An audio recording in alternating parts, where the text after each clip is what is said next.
Hello students, hope you are doing well. Today this is the chapter chemical kinetics of class 12। इसमें हम kinetics के बारे में study करेंगे। बेसिकली काइनेटिक्स क्या होता है आपका कि हम कोई रिएक्शन आपकी कितनी स्पीड से आपका मूव ऑन कर रहा है, that gives you the kinetics. ठीक है, काइनेटिक्स में हम डिस्कस करते हैं अबाउट द रेट, किस फैक्टर से रेट आपका डिपेंड कर रहा है, और मैकेनिज्म की कैसे आपकी स्पीड किस मैकेनिज्म से आपकी फास्ट और स्लो हो रही है। ठीक है, फर्दर आपका रेट ऑफ रिएक्शन हमारा क्या होता है कि change in concentration of reactant और प्रोडक्ट पर यूनिट टाइम। ठीक है, कि कोई रिएक्शन की आपके डिफरेंट आपके प्रोडक्ट और रिएक्टेंट होते हैं, उसकी कैसे कंसंट्रेशन डिफर कर रही है पर यूनिट टाइम, उसको हम स्टडी करते हैं in your rate of reaction. For example इसे हम एक इक्वेशन के थ्रू एक्सप्लेन कर रही हूँ। ये आपका मैथमेटिकल कोई इक्वेशन दी हुई है, 2a + 3b gives you 4c। ठीक है, इसका हमने एवरेज रेट लॉ लिखना है। तो एवरेज रेट लॉ लिखने का फॉर्मूला क्या होता है, कंसंट्रेशन ऑफ प्रोडक्ट, ठीक है, और रिएक्टेंट। ये आपको सबसे पहले पता होना चाहिए इनके साइन। ठीक है, रिएक्टेंट आपका कंज्यूम होता है हमेशा। ठीक है, कंज्यूम होता है रिएक्शन में, इसलिए रिएक्टेंट की जब भी आप कंसंट्रेशन लिखोगे वो डिक्रीज करती है, लेकिन प्रोडक्ट की कंसंट्रेशन जैसे जैसे रिएक्शन प्रोसीड करता है तो उसकी कंसंट्रेशन बढ़ती है। तो इसलिए प्रोडक्ट की आपने आगे कंसंट्रेशन पे पॉजिटिव लगाना है। आप इसको इक्वेशन के थ्रू देखो। ठीक है, फर्स्ट ऑफ ऑल आपने लिखे कंसंट्रेशन ऑफ रिएक्टेंट। रिएक्टेंट्स क्या है आपके, ए और बी। ठीक है, ए और बी की कंसंट्रेशन लिख दिया आपने, D A delta A upon delta T. ठीक है, ये कंसंट्रेशन, लेकिन ये डिक्रीज कर रही है विद टाइम, तो इसलिए हमने माइनस लगाया। फर्दर जो भी इसके आगे कोफिशिएंट्स लिखे होंगे आपके रिएक्टेंट या प्रोडक्ट के, उसको आपने 1/, की फॉर्म में लिखना है। ठीक है, यहाँ पे 2 है तो इसलिए 1/2 लिखा।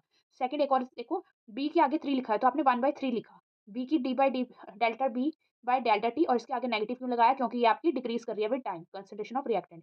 फर्दर आप देखो, सी आपका प्रोडक्ट है, प्रोडक्ट के आगे आपने कौन सा साइन लगाना है, प्लस का, तो इसलिए यहाँ पे प्लस का है। और 4 लिखा तो 1/4 डीसी बाई डी टी। ये आपका एक इक्वेशन, एक एवरेज रेट लो है। फर्दर अगर आपको इनमें से कुछ की कंसंट्रेशन, फॉर एग्जाम्पल आपको मैंने ए और बी की कंसंट्रेशन दी हुई है और सी की पूछेंगे, तो इसके बेस आपके न्यूमेरिकल्स बनते हैं। ये भी हम डिस्कस करेंगे अभी। ठीक है, एक और एग्जांपल से आपको एक्सप्लेन करती हूँ कि हम एवरेज रेट लॉ कैसे लिखते हैं। देखो, जैसे 3x + y + 2z, ये इक्वेशन है। इसमें x और y आपके रिएक्टेंट है, x और y हमने लिख दिए। इनके आगे फर्दर माइनस साइन लगाया, क्यों, क्योंकि ये रिएक्टेंट्स है। फर्दर इनके आगे जो कोफिशिएंट्स थे उनको 1 की फॉर्म में लिखा है। x के आगे 3 था तो 1/3, y के आगे कुछ नहीं है तो मतलब 1 है तो -1 लिखा है। z आपका प्रोडक्ट है और इसके आगे 2 लिखा था तो 1/2, और z आपका प्रोडक्ट है इसलिए प्लस साइन लिया। ठीक है, ये आपके रिएक्शन है। अब इसके बेस से हम न्यूमेरिकल सॉल्व करेंगे। ये आपके पास न्यूमेरिकल है। ठीक है, इस न्यूमेरिकल में आपका नाइट अमोनिया की फॉर्मेशन के बारे में बताया हुआ है। इसमें आपको N2 के मतलब N2 की आपकी कंसंट्रेशन दी हुई है आपकी 2 मोल्स और इन 1 मिनट। ठीक है, टाइम भी दिया हुआ है आपको, रेट ऑफ रिएक्शन लिखा है। ठीक है, सबसे पहले रेट ऑफ रिएक्शन के लिए हमने इक्वेशन को फॉर्म करा प्रोडक्ट और रिएक्टेंट की फॉर्म में। ठीक है, रिएक्टेंट आपका नाइट्रोजन और हाइड्रोजन है तो उनकी हमने इक्वेशन की फॉर्म में डाल दिया ये, और प्रोडक्ट आपका अमोनिया। अमोनिया के आगे 2 लिखा है तो 1/2 प्लस का साइन और अमोनिया। ठीक है, इसमें जो आपको गिवन है उसकी कंसंट्रेशन डाल के रेट ऑफ रिएक्शन निकालेंगे। ठीक है, सबसे पहले आपको नाइट्रोजन की गिवन है तो सिर्फ आपने नाइट्रोजन वाला पार्ट उठाया और आपने रेट ऑफ रिएक्शन निकालोगे। ठीक है, रेट ऑफ रिएक्शन इस वाले पार्ट को आप कंसीडर करोगे, और रेट ऑफ रिएक्शन आपका पहले नाइट्रोजन की कंसंट्रेशन दी हुई है आपको 2 पुट कर दी इन 1 लीटर, तो 2 मोल्स आए कंसंट्रेशन आपकी। ठीक है, 2 मोल्स इन 1 लीटर आपकी कंसंट्रेशन आ गई नाइट्रोजन की। अब रेट ऑफ रिएक्शन क्या होता है, नाइट्रोजन की डिक्रीज करेगी तो rate of reaction minus delta D by delta D, delta N2 bye delta T. ठीक है, concentration of reactant divided by time, that gives you the rate. ठीक है, ये होता है जनरल फॉर्मूला।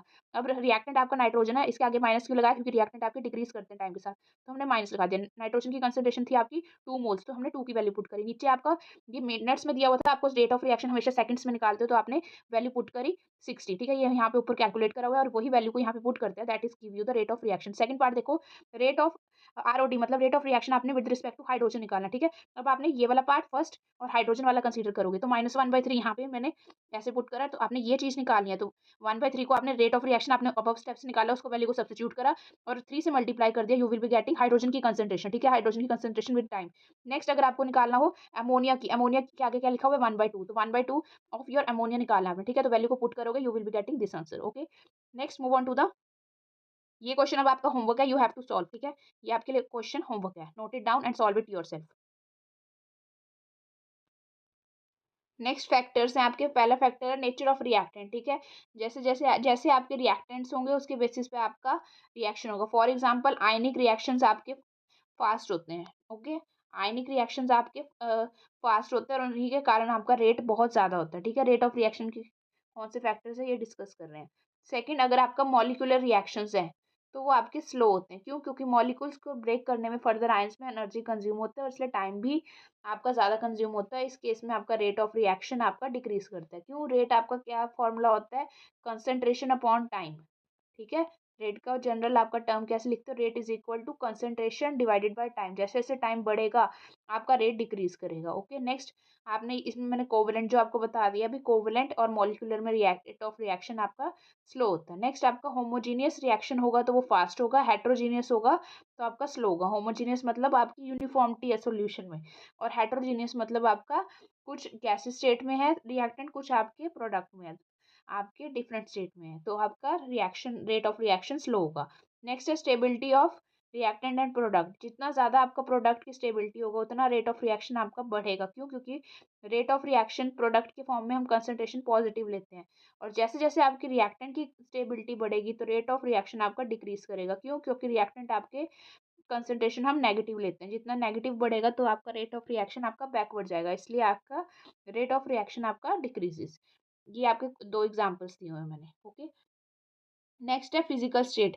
जो गैसेस होते हैं आपके, वो आपके ज़्यादा गैसेस वाले आपके ज़्यादा रेट ऑफ रिएक्शन होता है as compare to liquid, as compare to solid. Next है सरफेस एरिया। जितना ज़्यादा सरफेस होगा उतना ज़्यादा ही आपका रेट ऑफ रिएक्शन होगा। नेक्स्ट है इंटेंसिटी ऑफ लाइट। जैसे फोटोकेमिकल रिएक्शन हमने HCl फॉर्म करा, ठीक है, जितनी ज़्यादा इंटेंसिटी होगी लाइट की उतना ही आपका रेट ऑफ रिएक्शन होगा।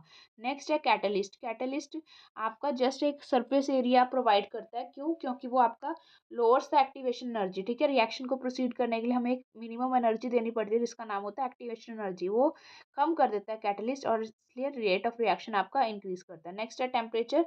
With every 10 degree rise of temperature आपका rate of reaction increases 2 to 3 times, ठीक है। नेक्स्ट है concentration of reactant. Concentration of reactants में आप क्या देखोगे, जैसे जैसे आपकी रिएक्टेंट्स की, आपको भी मैंने बताया, कंसंट्रेशन बढ़ेगी तो आपका रेट ऑफ रिएक्शन डिक्रीजेस, और इसमें आपका डिफरेंट केसेस भी हम आगे डिस्कस करेंगे। नेक्स्ट 3 केसेस बनते हैं आपके, कि आपका जैसे जैसे डिफरेंट रेट ऑफ रिएक्शन की वैल्यूज आती है। फॉर एग्जांपल अगर आपका, हम कैसे देखते हैं कि रेट ऑफ रिएक्शन आपका क्या होता है, rate of forward reaction minus rate of backward reaction, ठीक है। जितना ज़्यादा आपका फॉरवर्ड बढ़ेगा उतना ज़्यादा आपका प्रोडक्ट बनेगा, ठीक है। जितना ज़्यादा आपका बैकवर्ड होगा, आपका बैकवर्ड रिएक्शन मतलब कि आपका रिएक्टेंट की कंसेंट्रेशन आपकी ज़्यादा है, ठीक है, और फॉरवर्ड मतलब आपकी प्रोडक्ट की है, ठीक है। तो उतने ज़्यादा, जितना ज़्यादा आपका रेट ऑफ फॉरवर्ड रिएक्शन होगा मतलब आपका प्रोडक्ट ज़्यादा बन रहा है। अगर बैकवर्ड होगा तो आपका नेगेटिव आएगा रेट ऑफ रिएक्शन, ठीक है। क्यों? क्योंकि आपका रिएक्टेंट ज़्यादा बन रहा है। नेक्स्ट, अगर एट इक्विलिब्रियम, इक्विलिब्रियम पे आपको पता है कंडीशन क्या होती है, rate of forward reaction is your equal to your rate of backward reaction, और रेट ऑफ रिएक्शन क्या हो जाता है आपका, जीरो। ये आपको चीज़ें तीनों for your general knowledge you have to remember. Next, move on to the law and order of a reaction. Law and order से आप क्या स्टडी करते हो? फॉर एग्जाम्पल अगर आपने किसी एक पर्टिकुलर टाइम पे क्या उसकी प्रोडक्ट की और रिएक्टेंट की कंसंट्रेशन आपकी डिफरेंट करती है रेट ऑफ रिएक्शन को, उसको हम स्टडी करते हैं, ठीक है।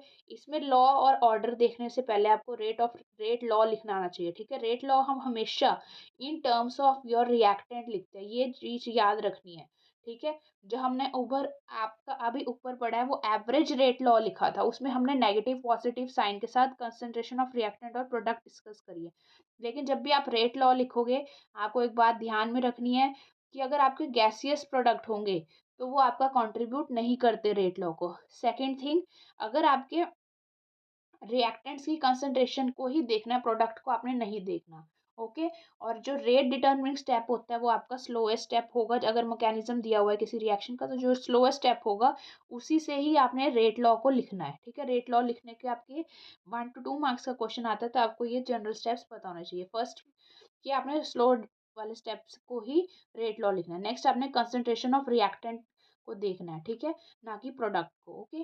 एक और बात, जो भी आपके रिएक्टेंट के आगे कोफिशिएंट्स लिखे होते हैं वो आप पावर में लिखते हैं, ठीक है। फॉर एग्जांपल यहाँ पे ये वाला एक आपका रिएक्शन दिया हुआ है, तो रेट लॉ क्या बनेगा आपका, प्रोपोर्शनल होता है concentration of reactant raise to power its coefficient, ठीक है।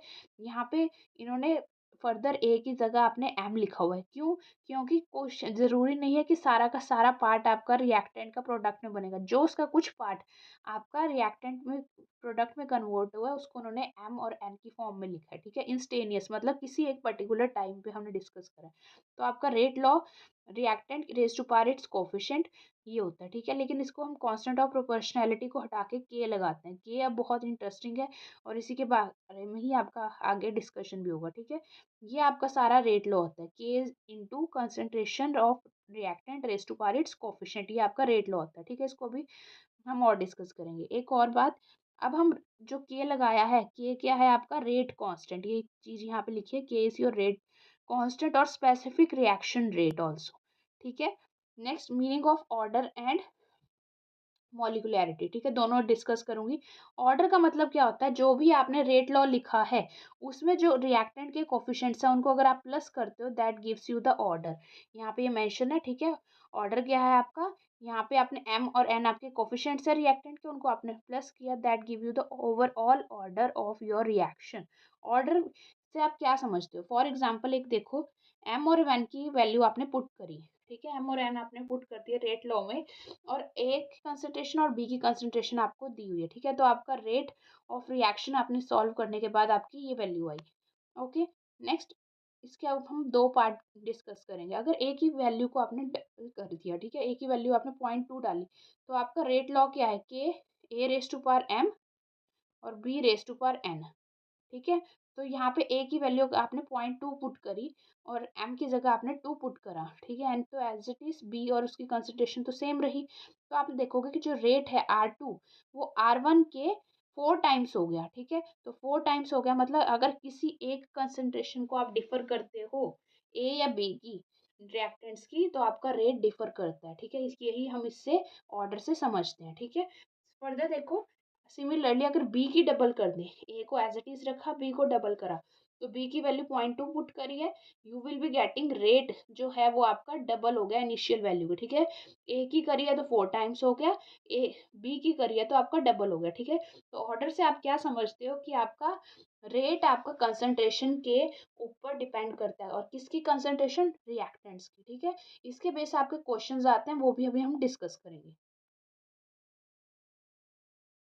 यहाँ पे एक क्वेश्चन देखो आपका, कि आपको एक रिएक्शन दिया हुआ है, ठीक है, और इसमें लिखा हुआ है doubling the concentration of both the reactant, ठीक है। आपने दोनों रिएक्टेंट्स एन और Cl2 की कंसेंट्रेशन को डबल कर दिया है, और आपका रेट ऑफ रिएक्शन आपका 8 टाइम्स बन गया, ठीक है। और अगर आपने सिर्फ Cl2 की कंसेंट्रेशन को डबल करा है, तो आपका जो रेट है वो आपका 2 टाइम्स बन गया, ठीक है।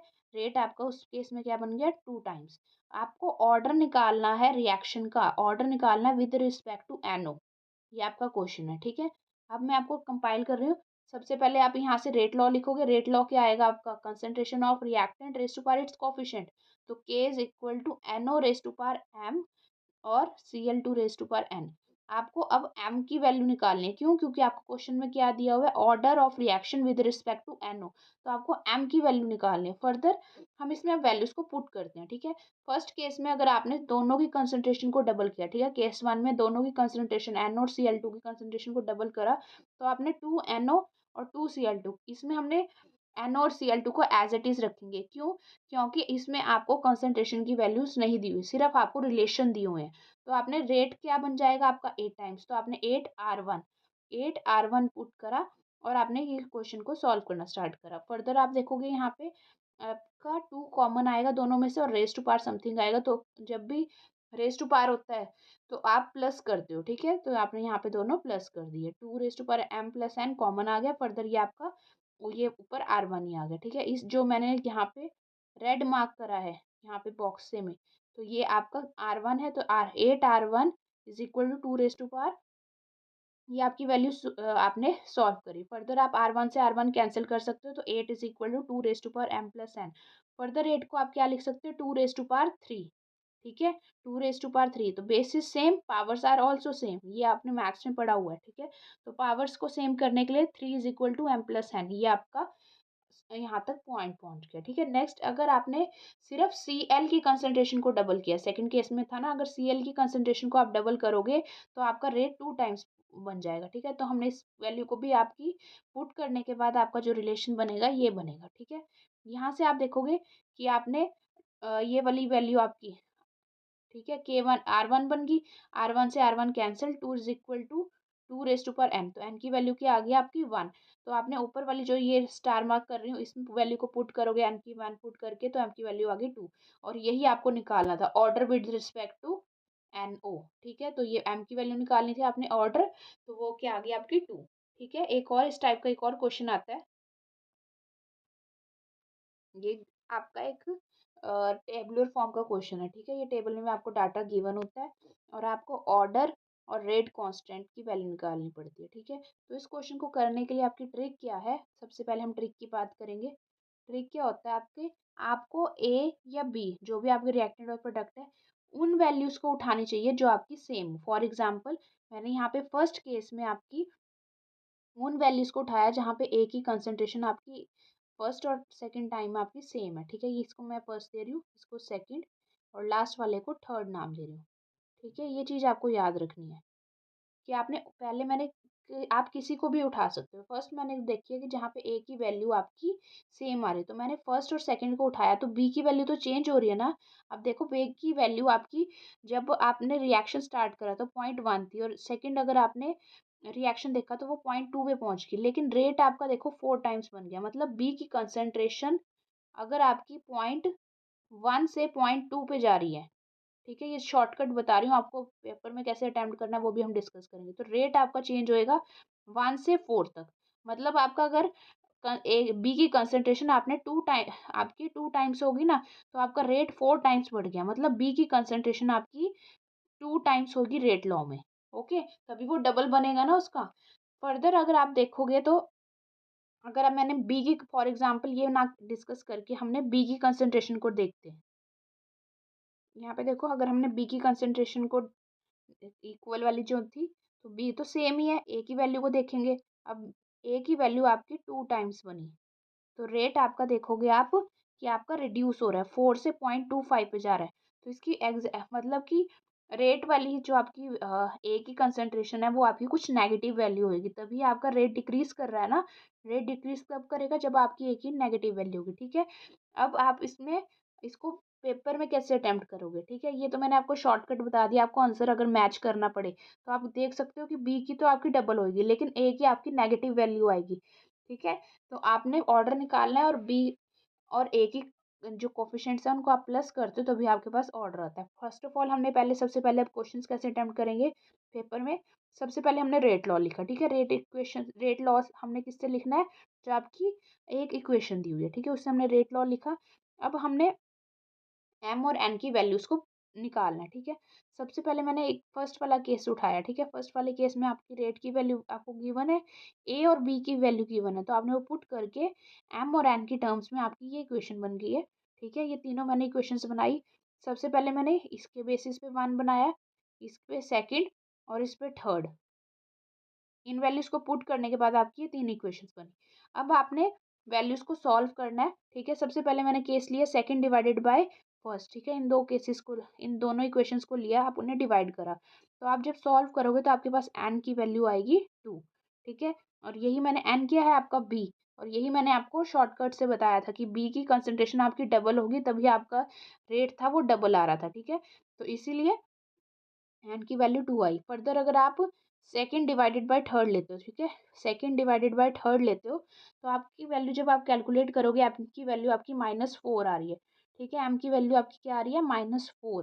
तो देखो ये भी आपकी माइनस में आ रही है ना, मतलब आपका रेट इस पे नेगेटिव कंसंट्रेशन ऑफ रिएक्टेंट पे डिपेंड कर रहा है, तभी आपका इसमें ये डिक्रीज कर रहा था। ठीक है, जब आप इसकी ऑर्डर निकालोगे, ऑर्डर क्या होता है आपका, एम प्लस एन, तो 2 - 4 करोगे तो आपका -2 आया। ठीक है, order can also be a negative, order zero भी हो सकता है, पॉजिटिव और नेगेटिव तीन हो सकता है। लेकिन जब आप मॉलिकुलैरिटी के बारे में बात करोगे, मॉलिकुलैरिटी आपकी हमेशा पॉजिटिव ही आती है। ठीक है, it can never be a negative और जीरो।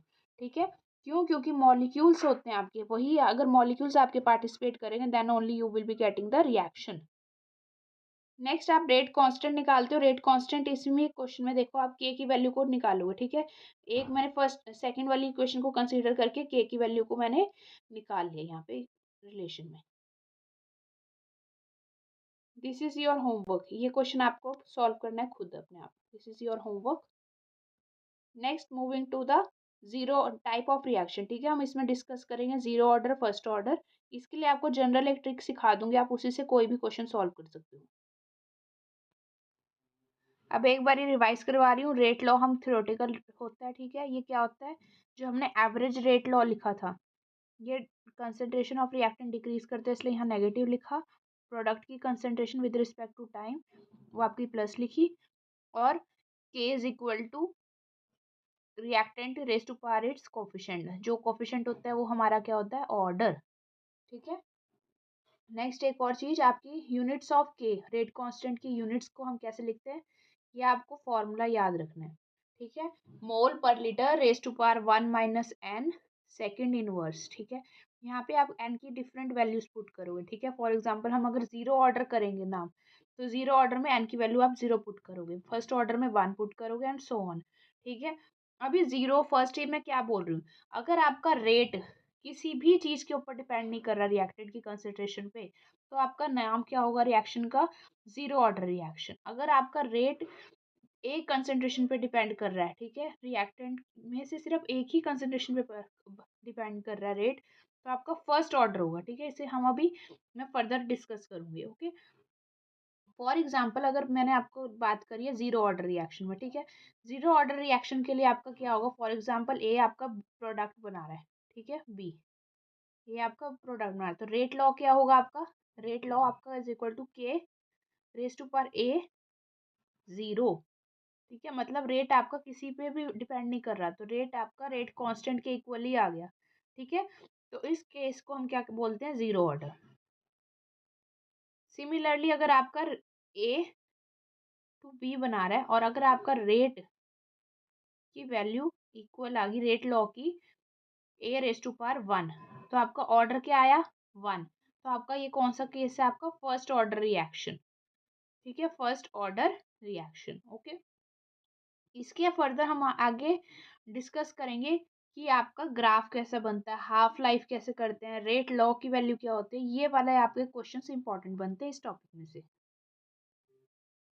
फर्दर अगर आपका आपको वॉल्यूम गिवन हो, ठीक है, कंसंट्रेशन ना गिवन हो, तो आपको ध्यान रखना है concentration is equal to n by V, ठीक है। मतलब concentration is inversely related to volume, तो जहाँ पे आप कंसंट्रेशन की बात करोगे वहाँ पे आपने 1/v की वैल्यू पुट करनी है, ठीक है। अगर वॉल्यूम गिवन है, आपको कंसंट्रेशन गिवन नहीं है रिएक्टेंट या प्रोडक्ट की, तो आपने rate law in terms of volume लिखना है। नेक्स्ट आपको ध्यान रखना है, जब भी हम आपका रेट लॉ लिखेंगे तो आपके लिए जनरल जो एक्सप्रेशन रहेगा कंसंट्रेशन की टर्म्स में, आपको ये याद रखना है 1/a⁻n - 1, ये मैं जनरल करा रही हूँ, कोई भी आपको भी जीरो फर्स्ट मैंने बात नहीं करी, ये चीज़ याद रखनी है आपको। अगर आपको ये सारे इक्वेशंस ना लर्न हुए तो सिर्फ एक जो आपको टू द पॉइंट ट्रिक्स करा रहे हैं वो ही लर्न कर लो, तो आपका क्वेश्चन इजिली अटेम्प्ट हो जाएगा। 1/a⁻n - 1 इक्वल टू 1/a0⁻n - 1, ठीक है।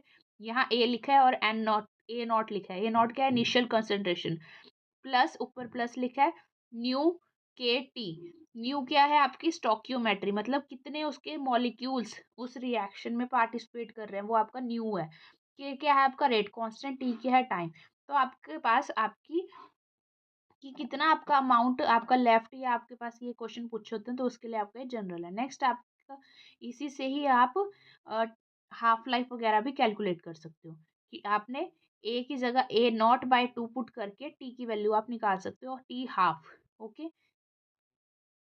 अब यहाँ पे देखो, आप जीरो ऑर्डर डिस्कस कर रही हूँ मैं, ठीक है, जीरो ऑर्डर से स्टार्ट करेंगे। जो आपका हमने ऊपर अभी जनरल फॉर्मूला पढ़ा है 1/a is equal to 1/a0 plus न्यू के टी, ठीक है, यही पढ़ा ना जनरल आपका।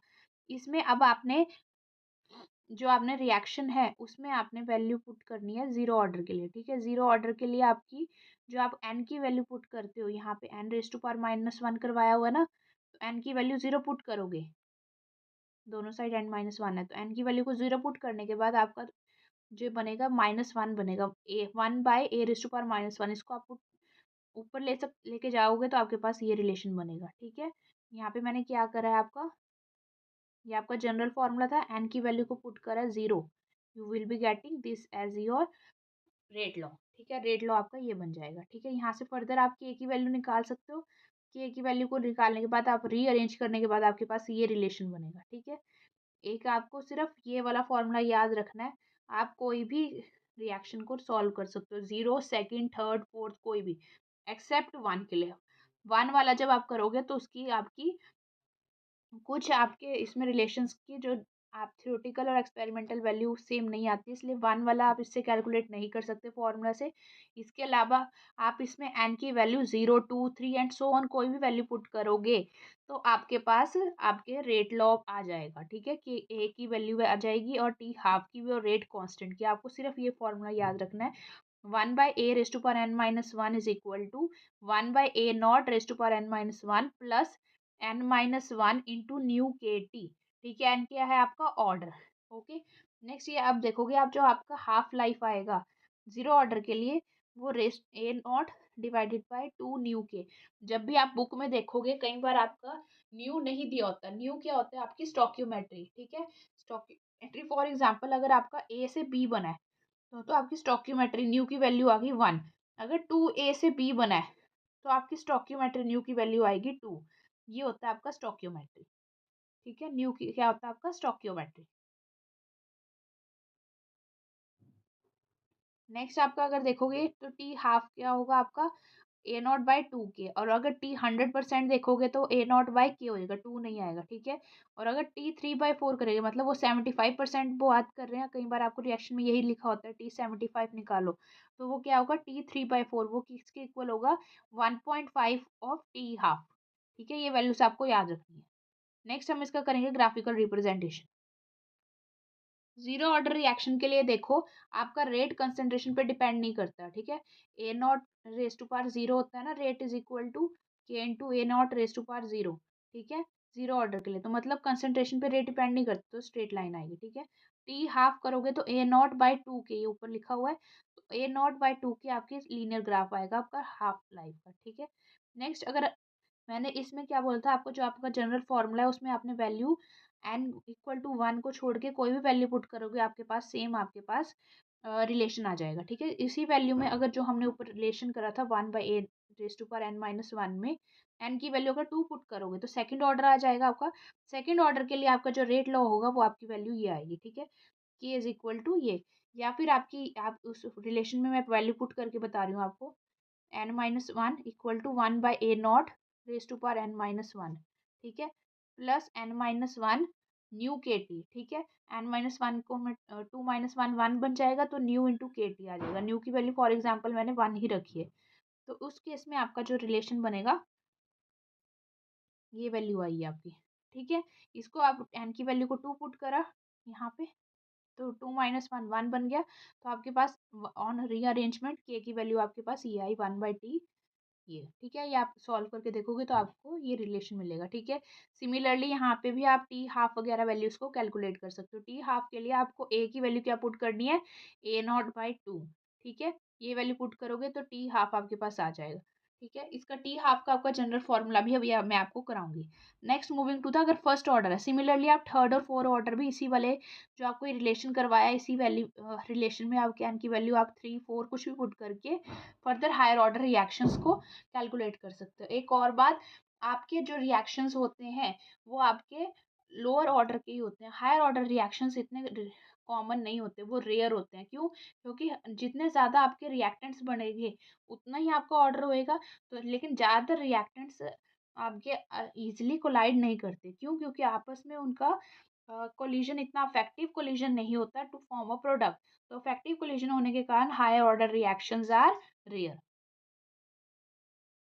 फर्स्ट ऑर्डर रिएक्शन के लिए आपको जो येलो मार्क किया हुआ है ये आपको रेट लॉ है। ठीक है, is equal to a0 e raise to power न्यू के टी। ठीक है, ये आपका रेट लॉ है। ठीक है, और इसे हम क्या कहते हैं, आर्हीनियस कांस्टेंट। ठीक है, आर्हीनियस इक्वेशन भी हम ऐसे ही डिराइव करते हैं, लेकिन वो थोड़ा सा डिफर करती है। ओके, आपको ये फर्स्ट ऑर्डर का ये याद रखना है। फर्दर टी हाफ इसमें क्या होता है 0.693/k होता है। आपने, लेकिन मैंने यहाँ पे न्यू क्यों डाला है, क्योंकि न्यू आपका क्या होता है स्टॉक्यूमेट्री, कितने नंबर ऑफ आपके रिएक्टेंट्स पार्टिसिपेट कर रहे हैं। तो टी हाफ की वैल्यू आपको ये याद रखनी है। फर्दर आप इस वाले इक्वेशन का अगर लॉग लेते हो तो आप के की वैल्यू कैलकुलेट कर सकते हो ऐसे। Okay, next move on to the Arrhenius equation. इसके भी आप ग्राफ बना सकते हो, जैसे मैंने ज़ीरो और फर्स्ट ऑर्डर के लिखे। ठीक है, नेक्स्ट हम आर्हीनियस इक्वेशन कर रहे हैं। आर्हीनियस इक्वेशन क्या होती है? K is equal to A e raise to power minus E A by R T.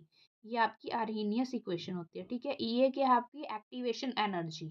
Okay, further अगर आप लॉग लेते हो तो आपके पास लॉग, कई बार आपको रेट दिए होते हैं डिफरेंट टेम्परेचर पे, तो आपको एक्टिवेशन एनर्जी निकालने आ जाती है, या फिर आपको किसी एक टर्म को मिसिंग करके आपको रिलेशन निकालना आता है, तो आप क्या इक्वेशन याद रखोगे? के वाली। ठीक है, इसमें आप फर्दर लॉग K2/K1 वाली इक्वेशन को भी आप निकाल सकते हो। तो ये आपका रिलेशन आएगा 1/T1 minus 1/T2 divided by 2.3033 are. ठीक है, ये वाली इक्वेशंस भी याद रखनी है, इसके बेस पे आपके न्यूमेरिकल्स होते हैं।